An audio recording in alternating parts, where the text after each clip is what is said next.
நண்பர்கள் அனைவருக்கும் வணக்கம். இன்னைக்கு நம்ம இந்த வீடியோல நாளை கனமழை காரணமாக பள்ளிகளுக்கு விடுமுறை என்ற தகவல் வெளியாகியுள்ளது. சோ அதை பத்தி தான் இப்ப நம்ம பார்க்க போறோம்.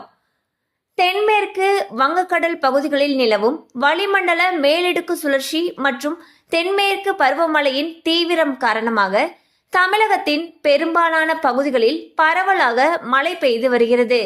இதனையொட்டி வானிலை ஆய்வு மையம் வெளியிட்டிருக்கக்கூடிய அறிக்கையில் நாளை மற்றும் நாளை மறுநாள் நீலகிரியில் கனமழை முதல் அதி கனமழை பெய்ய வாய்ப்பிருப்பதாக அறிவித்துள்ளது.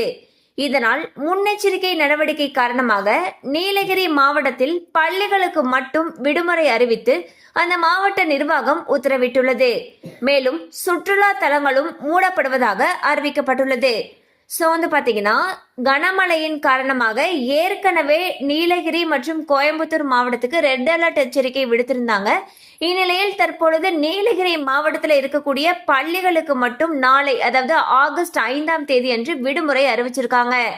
மேலும் மழை அதிகமாக பெய்யும் பட்சத்தில் அந்தந்த பகுதிகளில் இருக்கக்கூடிய பள்ளி கல்லூரிகளுக்கு விடுமுறை விடப்படுவதற்கான வாய்ப்புகள் அதிக அளவில் இருக்கு. கண்டிப்பா அந்த அப்டேட் உங்களுக்கு பயனுள்ளதா இருந்திருக்கும் நம்புறோம். மேலும் இது போல அப்டேட்ஸ் உங்களை உடனே ரீச் ஆகணும்னு நினைச்சீங்கன்னா நம்ம சேனலோட தொடர்ந்து இணைந்திருங்கள்.